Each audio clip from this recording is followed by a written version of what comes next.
¿Ahora me escuchás? Sí, te escucho Excelente. bien. Estamos bien, perfecto. Bárbaro. Bueno, nuevamente arrancamos este vivo para hacer este espacio de consultas, ¿sí? Este espacio de consultas. Marcelo, muchísimas gracias por sumarte a estos encuentros.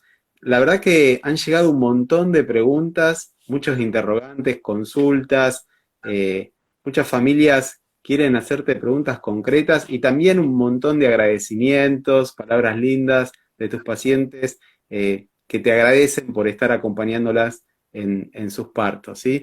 Así que, Marce, si te parece, entonces arrancamos con las preguntas, que hay un montón.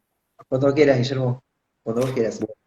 Bueno, mira, han llegado a tus redes sociales varios interrogantes. Todo esto les decimos a todas las personas que están mirando que va a estar grabado. Marcelo después al finalizar este vivo lo va a grabar, va a quedar en su Instagram y también lo vamos a subir al sitio web marcelomoresco.com, donde ahí hay también un montón de materiales y videos que tienen que ver con muchas preguntas que estuvieron haciendo hoy nuevamente, ¿sí? Así que invitamos a que visiten el sitio, que ahí queda todo almacenado.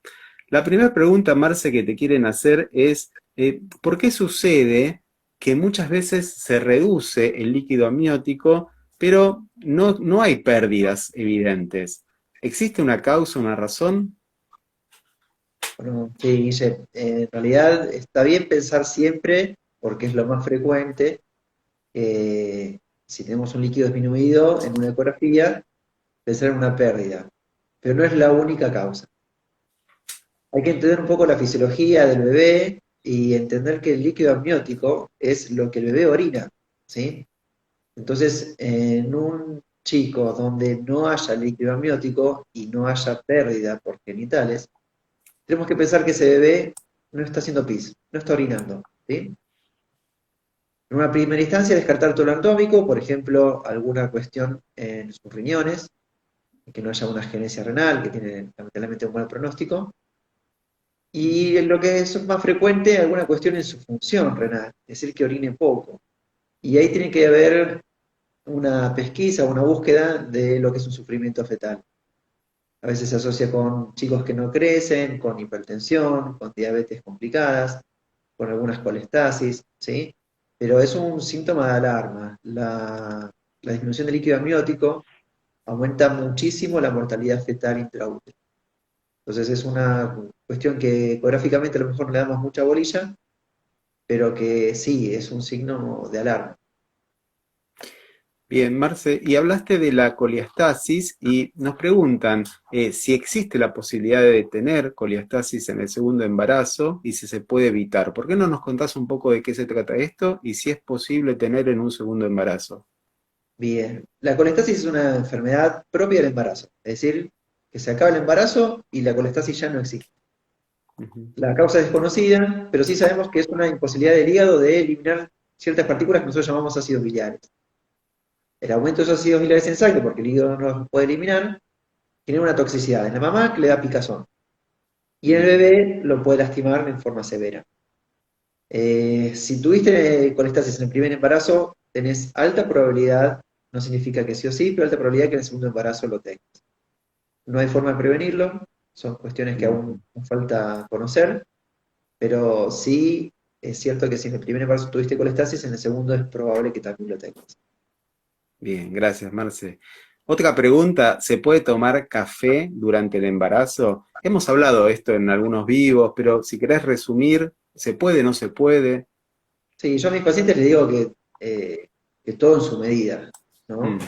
Y que si van a tomar café, que aprovechen para agregarle alguna sustancia más nutritiva, por ejemplo la leche, que sea más claro. leche que café.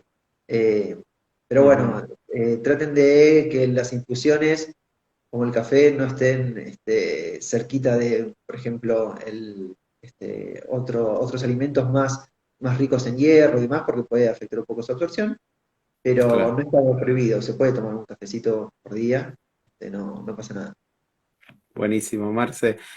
Preguntan sobre si el flujo es normal durante las primeras semanas del embarazo y hacen mención al tipo clara de huevo. ¿Sí? ¿Es normal? ¿Qué nos puedes decir? Vos sabés, Guille, que la consulta sobre flujo es una constante en la embarazada y en la no embarazada. Pero en la embarazada hay que tener en cuenta que puede cambiar mucho, sobre todo en lo que es la cantidad, y en el mismo embarazo puede tener momentos donde haya sequedad y momentos donde haya mucho flujo. Ujú. Más que en la cantidad, hay que fijarse en la calidad, siempre que tengan un flujo verdoso maloliente, que sea espeso tipo ricota, o que directamente genere picazón, es para tratamiento, Ujú. ¿sí? Entonces no dejen de consultarlo, pero no se asusten, un flujo que no genera ardor, un flujo que aumenta en su cantidad pero no cambia las características, más que probable sea normal. Bien, bien. También preguntaron sobre una situación, ¿no? Donde se producen abortos recurrentes, ¿no es cierto? Abortos recurrentes, ¿hay alguna recomendación, pasos a seguir? Sin duda es motivo de consulta, ¿no es cierto? Pero ¿qué puedes decir respecto a esto? Bueno, primero que es una situación de mucha angustia, eh, Ujú. que en realidad es más frecuente de lo que nosotros pensamos.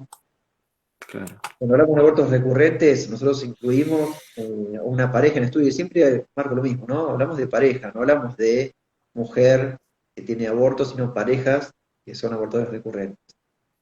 Se considera o sea, pareja en estudio aquella que tenga 3 abortos consecutivos, ¿sí? Donde no haya una causa, es importante empezar a estudiarse.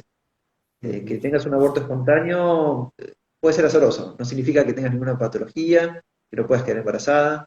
Ahora sí es importante eh, que si tenemos estos abortos recurrentes, es decir, por lo menos 3 consecutivos, empezar a estudiarse. Claro, entiendo, entiendo. Marce, también dejaron una pregunta respecto a lactancia, ¿sí? Y nos preguntan si es normal que durante la lactancia las personas tengan mucha sed y hambre. Sí, es habitual, muy habitual. De hecho, una de las formas de mantener la lactancia es hidratarse. Mm, Siempre discuto lo mismo con con mis pacientes, no en forma de discusión, pero las mujeres en sí les cuesta tomar agua.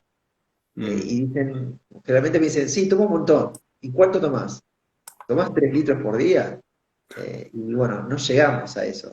Está bueno claro. cuantificarlo. Les aconsejo hacer el ejercicio de comprarse una botella con su nombre y cuantificarla, a ver cuántas tomo por día, saber que Mm, si son las 5 de la tarde y me tomé un cuarto de botella, no estoy tomando líquido.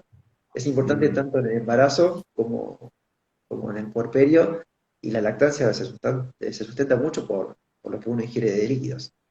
Tal cual, y es tan importante no solamente durante el embarazo, sino a lo largo de toda la vida, estar bien ¿No? Ni hablar. hidratados y crear el hábito de ingerir mucho líquido. Existen inclusive hay aplicaciones que te ayudan a fijar recordatorios, ¿no? Para generar el hábito de tomar Es agua. eso, hacer el hábito, y a veces es tan importante como tomar una vitamina, como tomar un remedio, Claro. y te ayuda no solamente para la lactancia, te ayuda para cuestiones como constipación, que es recontra frecuente del embarazo, Mm, y es algo tan simple como tomar agua, no hay mucho más. sí, tal cual, tal cual. Marce, hay más preguntas e invitamos a todas las personas que están viendo este vivo, si quieren puntualmente preguntarle algo al doctor, con mucho gusto vamos a estar dándole respuesta. Pero bueno, vamos a ir dejando un poco las preguntas que dejaron a través de las redes sociales, de la web. Ahora hablan un poco sobre el dolor de ciática. Pero primero preguntan si es normal, ¿no? El tema del dolor de ciática.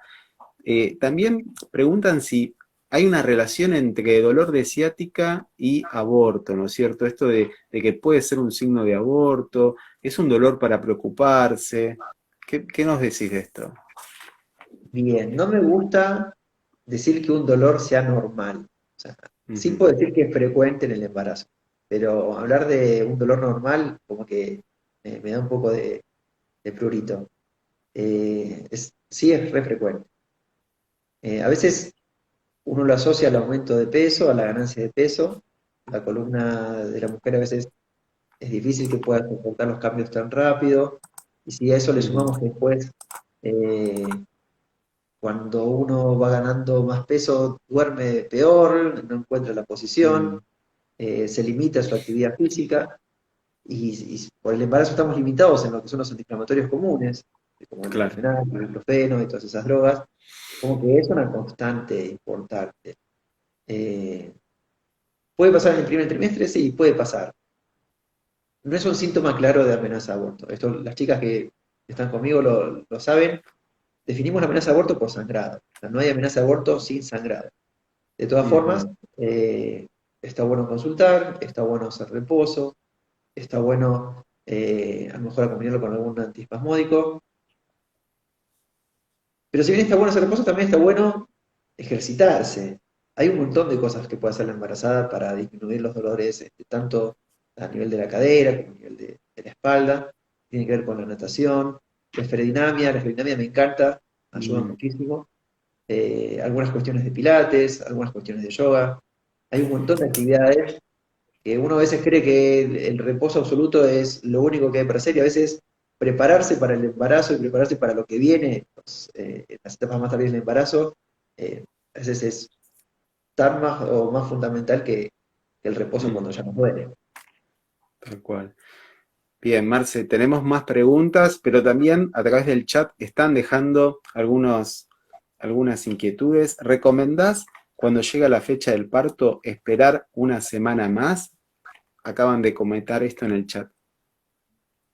Bien, la fecha probable de parto es una fecha probable. Primero que hay que ver cada caso, ¿no? Estamos hablando seguramente de un embarazo completamente normal, que no tiene Mm, patologías asociadas, que no tiene cirugías previas, un bebé que está creciendo bien, con monitoreos que aseguren su vitalidad, se puede esperar. Sí, se puede esperar. La provincia de Buenos Aires tiene un protocolo la semana 41. Nosotros calculamos la fecha probable de parto en la semana 40. Hasta la semana 41 uno podría esperar tranquilamente. En mi caso, siempre aconsejo no hacer nada hasta la semana 40.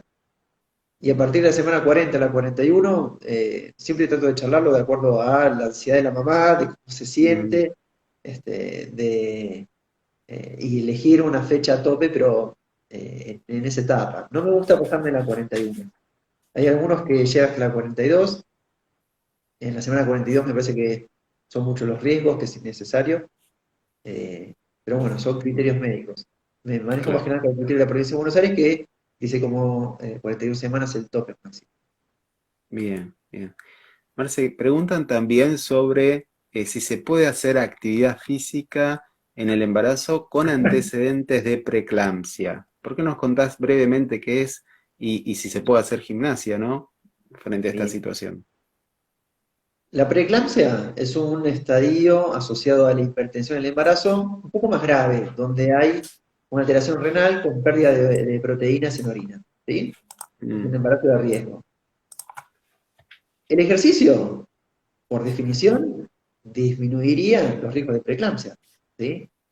Porque te ayuda desde una forma cardiovascular a disminuir el peso. eh, Sin duda, no es que se puede, sino que se aconseja el claro, ejercicio en la preeclampsia. Obviamente que hay algunos estados de preeclampsia severa donde no logramos controlar la hipertensión y eso requiere otro tipo de cuidado. ujú, Pero en las preeclampsias leves o para prevenir la preeclampsia, el ejercicio es fundamental. bien, bien. Marce, en el chat hay más preguntas. Comentan que tiene contracciones, pero sin dolor, y se pone su panza dura y tiene como sofocones. Está en la semana 24. ¿Qué le puedes recomendar? De vuelta, tenemos que ver todas sus medidas, ¿no? Primero, identificar si son verdaderamente contracciones. Defino la contracción como, bien dijeron, la panza dura, pero son como salvas. No es un estado permanente, sino que de ese tono basal que uno tiene el útero en contracción, 40 segundos que apretan un poco más y después aflojan. Es difícil a lo mejor para la mamá que tiene su primer bebé. A veces está bueno acercarse a la guardia, que la guardia la partera, o consultarlo en el momento de la consulta, para que Ujú, uno pueda distinguir esto es una contracción, esto no, y explicarle a la mamá si eso no. Eh, la guardia es un espacio, el consultorio es un espacio, así como este es otro espacio donde uno se saca dudas. ujú. En la práctica, los cursos de psicoprofilaxis son momentos donde uno puede aprender a distinguir contracciones o no. Ahora bien, supongamos que sí, que lo sean, todo con medida, ¿sí? Que vos tengas contracciones en las 24 semanas, que sean espaciadas, que generalmente llamamos falsas contracciones o Braxton Hicks, no solamente es normal, sino que está bueno Ujú. que empiecen a tener de forma gradual Claro, la mujer embarazada contracciones de este tipo. La van preparando, sobre todo lo que es las modificaciones en el cuello del útero, para que cuando llegue el momento del embarazo de término, ya haya un camino recorrido. ujú, Cuando esto se acentúa, ¿sí? En forma, digamos, más intensa, más frecuente, ahí hay un riesgo de parto inmaduro, de parto prematuro. Bueno, ahí hay que actuar como médico, hacer un tratamiento médico, ¿sí? ujú. A veces yo les hago el ejercicio a las chicas de decir, si tienes contracciones cada 40 minutos, una hora, puedes hacer vida normal. Cuando se hacen cada 20 minutos, deberías estar un poquito de reposo y puedes acompañarlo con algún antiespasmódico, con la butapina, con saltapelas. Y si se hacen cada 10, no esperar mucho más. Si son cada 10 minutos, es motivo de consulta a la guardia para frenarlo de otra forma, ¿sí? Bien, es una muy buena guía y un parámetro como para prestarle atención, ¿no? Esto del tiempo y sobre todo de no tener miedo a ir porque realmente es necesario, ¿no es cierto? Ante la Sí. duda, visitar al médico y poder Sí, estar entender a la tranquilo de que, guardia como un espacio más donde uno puede ujú, aprender. No está claro, bueno irse a dormir con dudas. El embarazo no está bueno irse a dormir con dudas. Y en la guardia están las obstétricas, las parteras, que son eh, profesionales de excelencia, que ujú, dedican su vida a esto y lo hacen muy bien. Y que es otro espacio más donde uno puede aprender y quedarse tranquilo. bien. Bueno, hay muchos agradecimientos de eso, Marce, que tus pacientes se sienten muy contenidas y cómo las vas acompañando en medio del proceso de los miedos normales, ¿no es cierto? Creo que no sería lógico no tener miedo a veces en situaciones de este tipo. Y respecto a los miedos, preguntan sobre si existe algún riesgo eh, cuando se realizan ecografías transvaginales. Bien. Es un gran mito, ¿sí? Mm, No existe un aborto provocado por una ecografía transvaginal. Eso es un gran mito. ujú, No le tengan miedo. A veces se da una secuencia de una pérdida posterior a una ecografía transvaginal, pero no pasa por ahí. No mm, tengan miedo de hacerse una ecografía transvaginal. Eh, en el primer trimestre, sobre todo cuando el embarazo es muy precoz, se ve mucho mejor, se ve más claro, se pueden detectar problemas. Se utiliza también en el embarazo más avanzado a veces para la medición cervical, en casos de amenaza de parto prematuro, la cervicometría por vía mm. transvaginal se puede usar. Así que no tengan miedo, eso es un gran mito, no pasa nada con la ecografía transvaginal. Bien. Tampoco pasa con el tacto, Guille, porque a veces es del Mm. mismo mecanismo, el tacto vaginal no genera abortos ni nada por el estilo.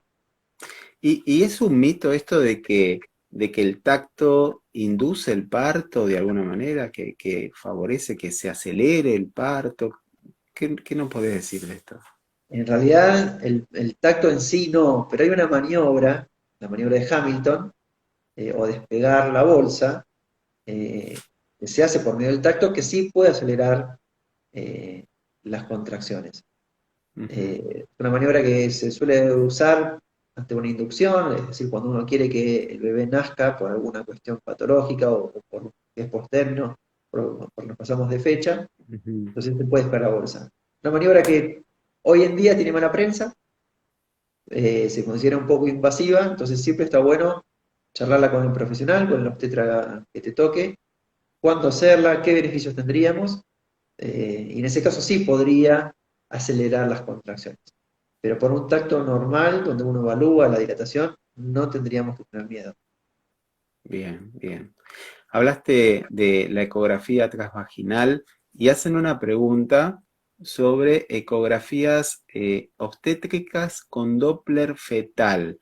Preguntan si las haces en la IMA. Sí, sí, sí, sí, es una ecografía que se puede hacer en la clínica IMA sin problema. Sí. Bien. Con respecto al tema del parto vaginal después de haber tenido una cesárea, riesgos, es Es un peligroso. tema recurrente, lo hemos charlado, Sí, yo ¿no? creo que, Otras veces, miren, sí. realmente pueden visitar marcelomoresco.com, ahí hay un montón de vivos y de materiales que hablan de esto, pero bueno, es una pregunta de una persona que en este momento quiere saberlo y bueno, Perfecto. ¿podés Bueno, decirle volvemos al algo? tema porque aparte es una consulta muy recurrida también en el consultorio, ¿sí? Ujú. Eh, Cuando uno tiene una cesárea, se realiza un corte sobre el útero y una sutura sobre ese corte que hace de esa zona una zona débil, ¿sí? Ujú. El riesgo es la ruptura uterina, que es una situación muy grave, tanto para el bebé como para la Claro, mamá, que puede causar la muerte de uno o de ambos. Entonces genera ese miedo. Lo que se aconseja es, cuando la mujer ya pasaron 2 años de periodo intergenésico, es decir, desde el último nacimiento hasta este embarazo, cuando es solamente una cesárea, si no hay patología asociada, se puede intentar un parto vaginal. claro. Lo que no se podría hacer es provocar contracciones. Es decir, Mm, no se puede inducir el parto, ni se puede poner goteo, ¿sí? Ninguna droga que aumente la intensidad de las contracciones, la frecuencia, porque ahí el riesgo de ruptura uterina es mucho mayor. Lo mismo si ya tenés 2 cesáreas, eh, el riesgo también de ruptura uterina es muy ujú. grande. No se recomienda que haya un parto después de 2 cesáreas anteriores o más. Bien. Y hablando de cesáreas, preguntan recién en el chat si se necesita ir a una cesárea programada, ¿en qué semana se debería realizar? Bien. Si es una cesárea programada, tenemos que pensar que puede haber alguna patología, ¿sí? Ujú. Entonces, es de acuerdo a las patologías. Si no hay ninguna patología, eh, siempre se trata de buscar una instancia donde el bebé nazca y se vaya con la mamá. O sea, que no haya riesgo de que por prematuro termine en neo. Claro. Entonces, la idea sería semana 38, 39, un buen momento para programarla. Estamos hablando de una cesárea electiva o una cesárea donde no hay riesgo. Por ejemplo, en la chica, como decíamos recién, que tengo 2 cesáreas previas, sé que no me voy a poder tener un parto, entonces en la semana 38, 39 ya podríamos planificar una nueva cesárea. Bien. Mira, una consulta en el chat acaban de decir que, bueno, está de 20 semanas, cree que no siente ningún movimiento del bebé. ¿Cómo se puede darse cuenta si se mueve? ¿Hay alguna manera de, La de clave que ahí el son bebé se 20 mueva? semanas. A las 20 semanas, primero muy probablemente el bebé se mueva y la mamá no lo perciba. Sobre todo si es Claro, el primer bebé. Está descrito que cuando uno tiene su primer bebé, la percepción de movimientos llega después de la semana 20. claro. Si bien alguna afortunada lo puede sentir antes, eh, no es la constante. Y a veces pasa que lo sentiste un día y el otro día no, y eso genera mucha angustia. Mm, A lo mejor habría que correr un poco más el tema de la percepción y empezar a hacer el movimiento fetal como un signo de vitalidad o que la madre se pueda dar tranquila un poco más adelante. Empezamos a hablar de la semana 24. En la semana 20 que no sientas los movimientos de tu bebé, por escándalo, lo más probable es que el bebé esté bien y que sea una cuestión de percepción. claro. A veces la ecografía del scan fetal que se hace en la semana 20 da mucha tranquilidad, sobre todo en esta primeriza que todavía no lo siente. Mm, Pero bueno, yo lo postergaría un poquito más. Hablaría de que debería ser a partir de la semana 22, 24, eh, la percepción un dato más clave. La semana 20 puede que no lo sienta. bien. ¿Y es un mito o es real que algunos alimentos o bebidas puede ayudar a que el bebé se mueva? ¿Qué nos No, es decís de real. eso?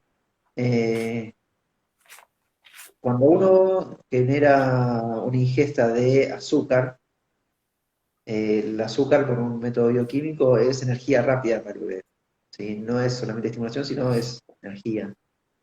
Eso a veces lo utilizamos en los embarazos de término, cuando hay que hacer un monitoreo fetal, en la ingesta de, por ejemplo, un líquido azucarado, que se digiere rápido, hace que el bebé se estimule porque es energía rápida para él. ¿Sí? Ujú. Bien, bien. Hablan también, preguntan sobre cuáles son las causas que genera una inducción.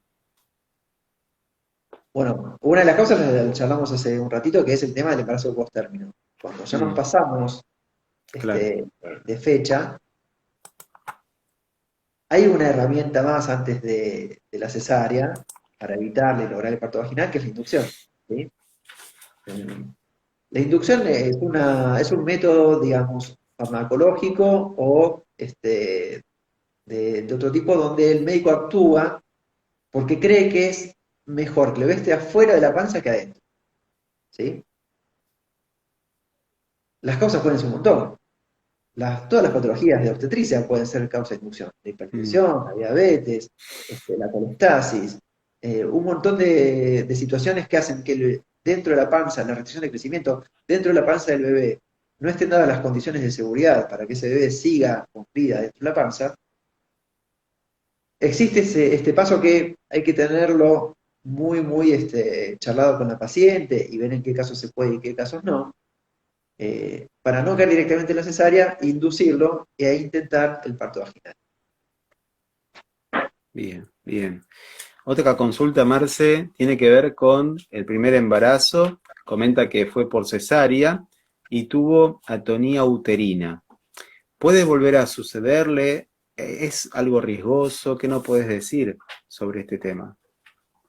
Bien, vamos a ubicarnos en qué momento ocurre la atonía uterina. ¿Sí? Eh, Durante el trabajo de parto hay ciertos riesgos. Una vez que se produce el nacimiento del bebé, el bebé deja de estar en riesgo y aparece lo que se llama el puerperio inmediato. Son las primeras 2 horas después del nacimiento. ¿Sí? Ujú. Esas son las 2 horas donde la mamá corre más peligro de vida. Una de las cosas que suele pasar, ¿sí? Es los sangrados de forma excesiva y la atonía, que es cuando el útero no se contrae, pierde su fuerza, es una de las causas de hemorragia en el puerperio inmediato. Puede pasar, puede llegar a pasar. ¿Se puede prevenir la atonía? A veces sí, a veces no. Generalmente la atonía se da en úteros que están sobreexigidos. Y ahí tenemos el caso de los bebés muy grandes, los trabajos de partos muy prolongados, la hipertonía, que es decir, cuando el útero se contrae mucho, después se lesiona la fibra uterina y deja de responder, Mm, los embarazos gemelares, el aumento del líquido amniótico, todo lo que pueda llegar a lastimar la fibra uterina, hace que después del nacimiento, que el útero se tendría que retraer y formar lo que llamamos un globo de seguridad de Pinar, ese mecanismo de seguridad falle, el útero queda blando, no logra contener la sangre y es un estado de mucho riesgo para la claro, mamá. claro, claro. Marce, muchos lindos comentarios, agradecimientos, dicen que les das mucha tranquilidad, que este espacio nos ayuda mucho a despejar las dudas, que te quieren mucho como persona, como profesional. Y, y hay una consulta en el chat que acaban de poner que dice, después de dejar de amamantar, ¿cuánto tiempo después se deja de producir leche? Mira, generalmente eh, esto es estímulo-respuesta. Es decir, que si no hay estímulo de succión, uno deja de producir la leche. Y te lo pinto al revés. No existe forma de suspender la lactancia si no suspendemos la succión. O sea, si no Claro. suspendemos el estímulo, la producción de leche va a seguir estando. Entonces, la respuesta sería, después de suspender el estímulo, la chance de que uno siga produciendo leche es poca. Existe la posibilidad de que se siga produciendo por algunos días y se puede acompañar por algún medicamento que nosotros utilizamos como la cabergolina para inhibir la lactancia o suspender la lactancia ya instaurada. Pero generalmente una vez que se acaba el estímulo, se acaba también la producción de leche. Claro. Marce, más preguntas a través del chat y también tenemos otras preguntas. Realmente hay un montón de consultas. No nos va a Vamos a ver hasta alcanzar dónde este llegamos, vivo, dale, vamos a ver hasta dónde llegamos. pero bueno, queremos tratar de aprovechar también las consultas que están haciendo aquí en vivo. Está de 11 semanas, tiene vómitos y, y cada vez que vomita tiene incontinencia urinaria. ¿Es normal? Cuando uno vomita genera lo que se llama una maniobra de Valsalva, es decir, el Bien. aumento de la presión abdominal, como cuando uno tose, ¿sí? Y Mm, eso puede generar una incontinencia de orina de esfuerzo. Sí, puede pasar. No es lo más habitual, pero puede pasar y no sería una cuestión de riesgo ni para ella ni para el bebé.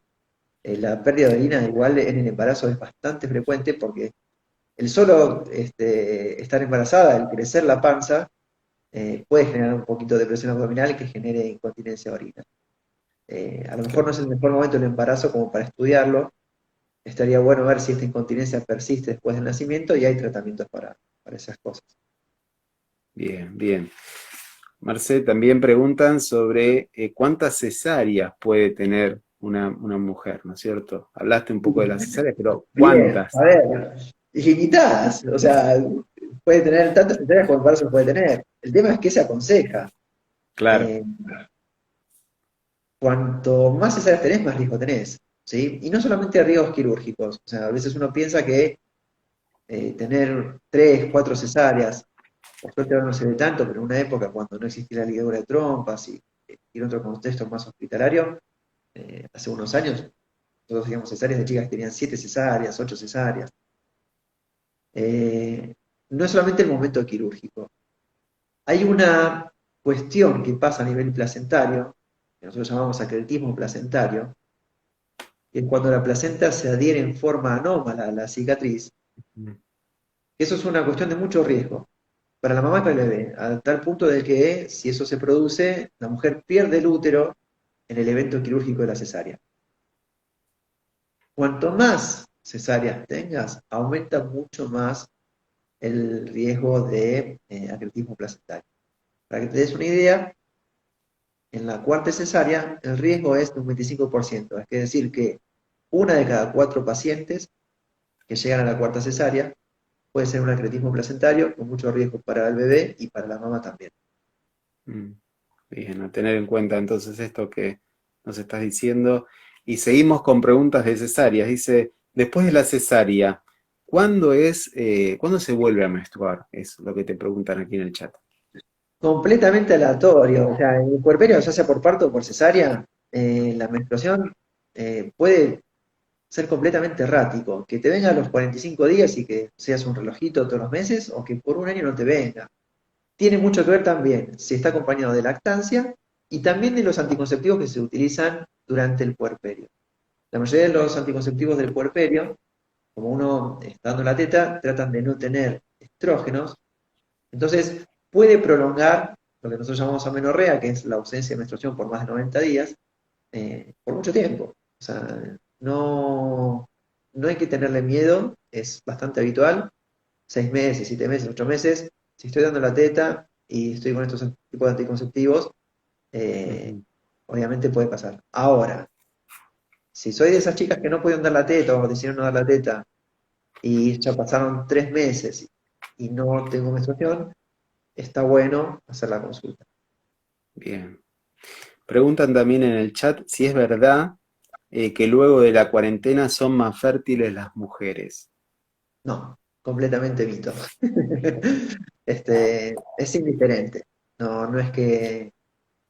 Es mito esto de que la abstinencia te genera después mayor fertilidad, que después de haber tenido muchos años de anticonceptivos en pastillas, suspendés y este mes sos mucho más fértil, que la cuarentena te genera más fertilidad. No, es completamente mito.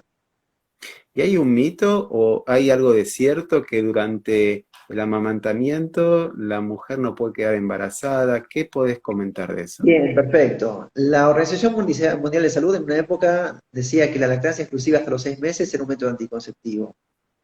Eh, Ojo con esto. O sea, la OMS es una organización mundial que contempla otras situaciones como puede ser el África. No, estar amamantada no te protege de un embarazo no deseado. Así Ujú. que hay que cuidarse, no hay otro. Bien. Otra consulta que nos hicieron es picazón en todo el cuerpo durante el embarazo. Marce, ¿podrías comentar algunas pautas de alarma? Bien. respecto a este tema? Supongo que la pregunta va en relación a lo que se llama colestasis, que es lo que hablamos hace un rato, ¿sí? La aplicación en todo el cuerpo o el pruebo del embarazo puede ser habitual, no significa que siempre sea patológico. Ahora bien, si me pica todo el cuerpo, sobre todo me pica a la noche, es decir, a predominio nocturno, y esa picazón incluye las palmas de las manos y las plantas de los pies, es una colestasis hasta que se demuestre lo contrario. Es Mm, motivo de consulta. Hoy en día los criterios que maneja la SARRAD, los ácidos biliares son los métodos de laboratorio de mejor diagnóstico y seguimiento de la paciente con la colestasis y de su clasificación de riesgo, y ya está, es un estudio de laboratorio que es indicativo a veces de finalización del embarazo, ¿sí? Eh, en ese caso donde se dé de vuelta, me pica todo el cuerpo, incluye las palmas de las manos, a predominio nocturno, amerita sí o sí la consulta y posterior evaluación con ácidos biliares en sangre. bien, bien. Preguntan también sobre el tema de la vacuna de COVID, ¿cuál sería la que recomendás para la embarazada? Hemos hecho vivos sobre este tema, toda Sí, esta sí, información sí, sí. está en Nota que ahora, marcelomorejo.com. en realidad siempre nosotros vivos hablamos de este tema y dijimos que todas las vacunas que se dan en nuestro país son permitidas para la embarazada, y es así. Lo que pasa es que, bueno, ahora como que salió nuevamente la pregunta porque hay algunas vacunas en falta, por ejemplo la Sputnik, el primer componente, capaz que muchas embarazadas se vacunaron con ese componente, y ahora está el tema de la combinación, que se puede Claro. combinar con Moderna o con otro tipo de vacunas. Siguen siendo completamente permitidas en embarazo, todas las que tenemos en nuestro mercado, así que no Ujú. habría inconveniente. Generalmente, cuando se va a hacer una combinación, igual se le pregunta a la embarazada si quiere combinar o esperar el segundo componente de la Sputnik, por ejemplo. Ella lo Claro, puede elegir, pero no sería un inconveniente que se vacune una primera dosis con una vacuna y la segunda con. bien. Y respecto a los controles, controles luego del parto, ¿sí? ¿Hay algún control en particular, algo que les indicás? Sí, en realidad siempre se hace, estamos hablando de un parto normal, ¿no? O sea, un parto que no hubo patología o una cesárea habitual dentro de lo esperado. Un único control mínimo hay que hacer, donde uno trata de detectar algún problema que pueda haber con la lactancia, donde uno puede llegar a ver algún problema que haya con una herida quirúrgica o con una herida de episiotomía o con algún desgarro vaginal, donde uno puede cuantificar la pérdida, la calidad de la pérdida de sangre, lo que llamamos loquios, y donde se habla de anticoncepción. O sea, por lo menos un control entre la semana y los 15 días debería haber. Controles ginecológicos realmente son después de los 2 meses, a veces 3 meses del nacimiento. Eh, Siempre y cuando obviamente que no haya ninguna patología que uno requiera, bueno, ver a la paciente mucho más seguida, ¿no? Claro, claro, claro. Bien, tenemos más preguntas. Eh, ¿Cómo podemos, preguntan en el chat, diferenciar las pérdidas postparto de la menstruación?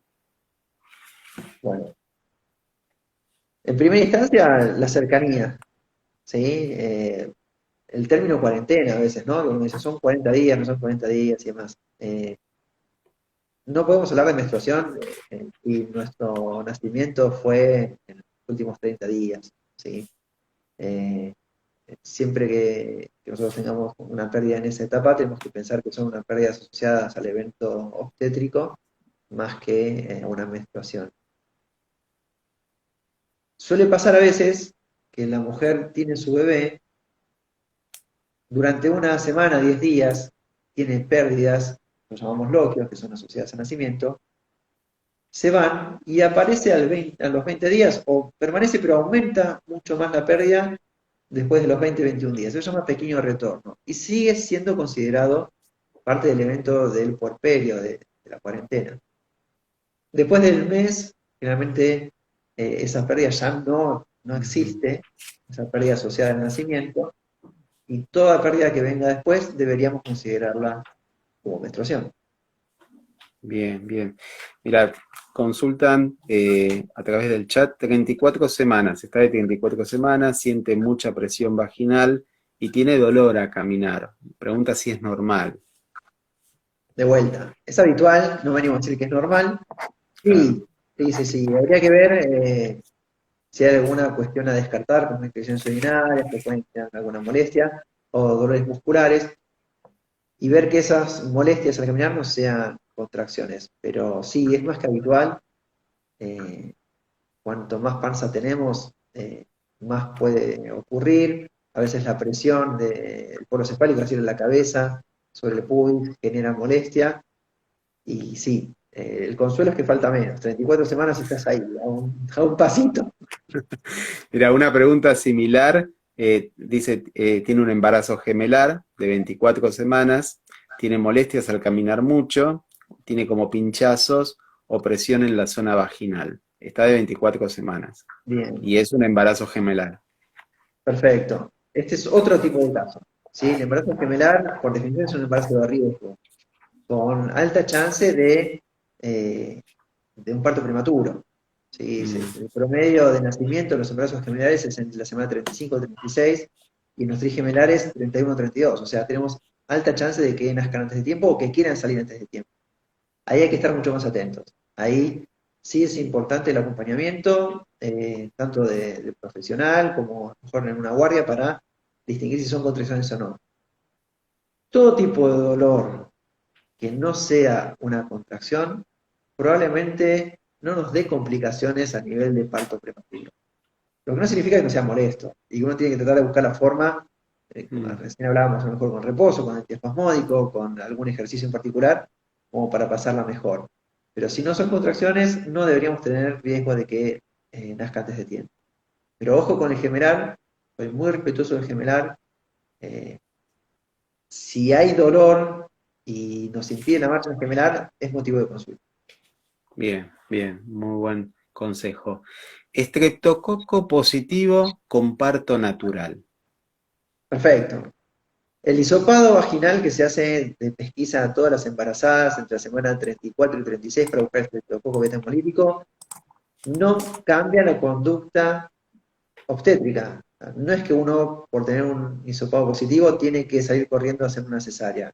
Es Mm, simplemente un indicativo de que hay que cubrirte con antibióticos el día del trabajo de parto. Pero no es indicativo de cesárea, para nada. ¿Sí?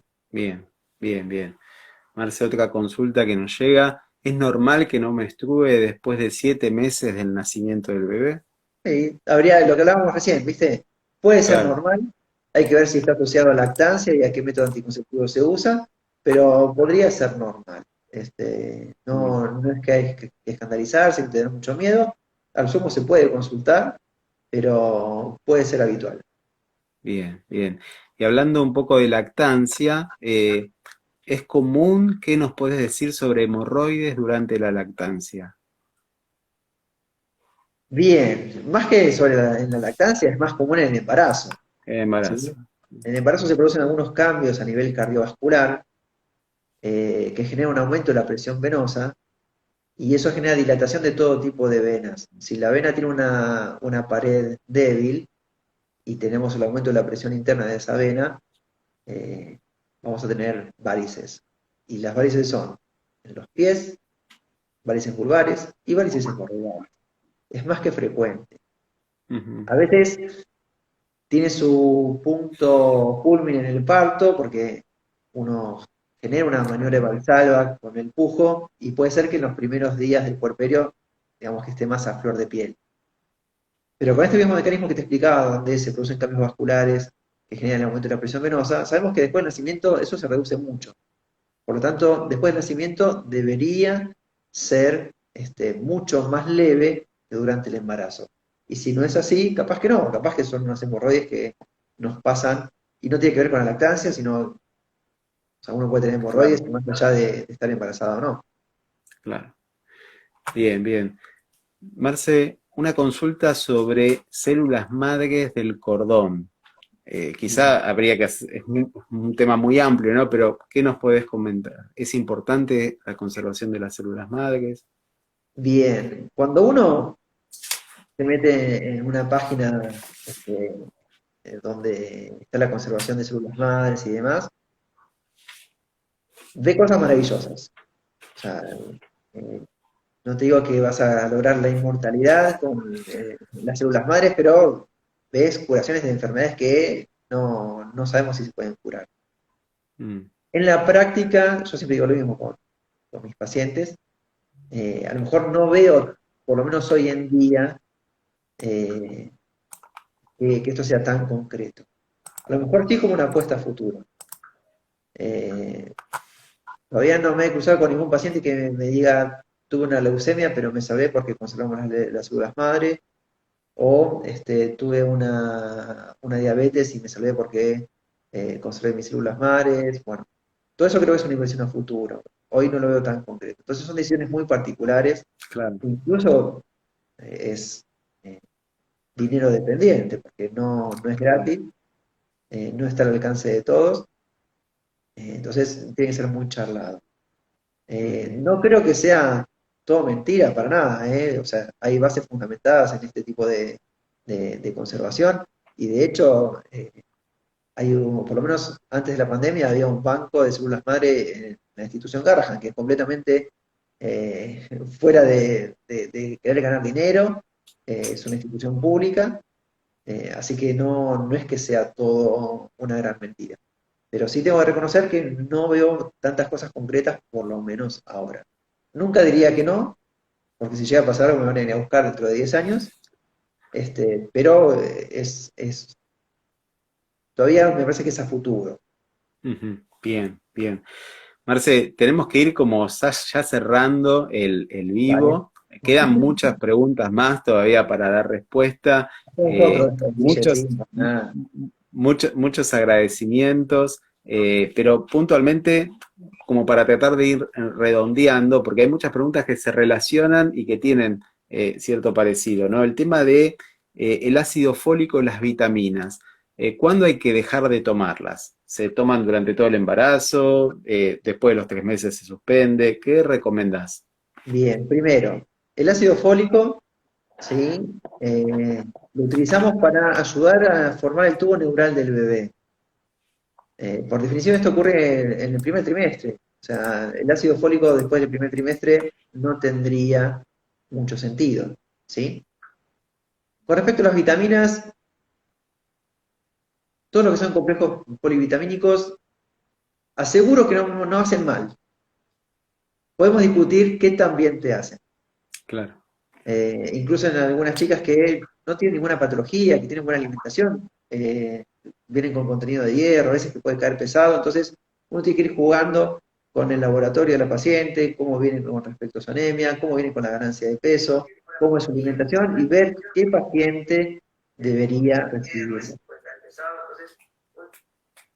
Es cierto que Bien. ahora hay una movida con lo que es la vitamina D en particular y el depósito de calcio en los huesos durante el embarazo, pero bueno, eso es otra movida aparte y en ese sentido a lo mejor sí se podría suplementar con las chicas que tienen varios partos o que tienen antecedentes de osteoporosis.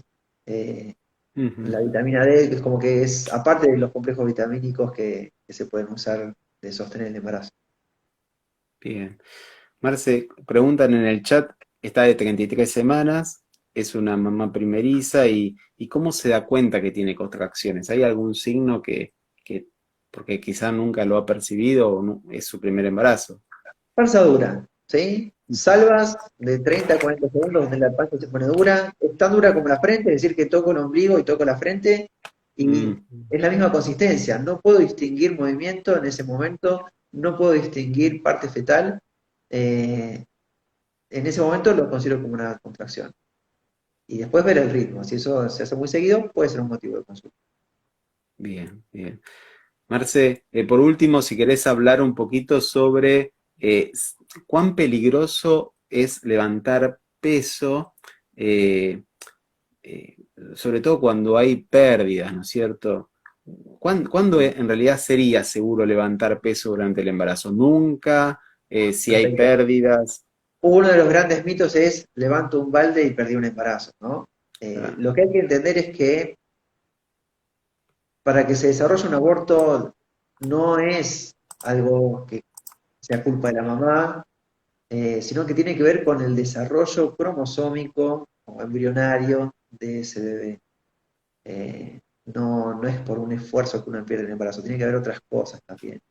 Ahora bien, diferente cuando ya está instaurado el diagnóstico de amenaza de aborto y uno le indica reposo a esa mujer Ujú. porque tiene un hematoma y espera que eso se reabsorba y demás. ¿Se entiende?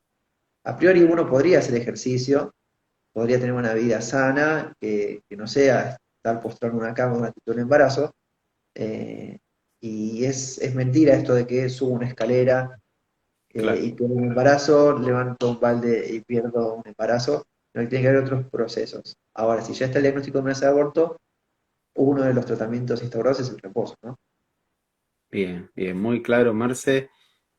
Bueno, Marce, te agradecemos, realmente hemos podido responder muchas inquietudes. Les decimos a todos que nos pueden seguir dejando sus consultas. Marce va a grabar este vivo, cuando termina va a quedar grabado en su Instagram y después lo vamos a ir subiendo a su sitio web, marcelomoresco.com, para que puedan volver a verlo cuantas veces quieren compartirlos con otros. Marce, nuevamente te agradecemos este No, a vos, espacio. Guille, muchas gracias a todos. Espero que sirva. Como siempre, generar espacios para que uno vaya más tranquilo a ese momento tan copado como es el nacimiento. Si quedan preguntas, las anotamos para la próxima. Si ya retomamos los temas que quedaron colgados. ¿Te parece? Excelente, excelente. Y bueno, desde ya agradecer a todos los que estuvieron presentes en el día de hoy. Y Marce, nuevamente gracias por la tranquilidad y todo lo que brindás, este espacio, esta especie de consultorio en vivo que nos ayuda mucho, ¿no? A que podamos encontrar un espacio de contención, de asesoramiento y de guiar a muchas personas durante este proceso tan lindo que es el embarazo. Marce, muchísimas gracias, como Abrazo, siempre, ¿eh? Guille, abrazo para todos. Chao, chao.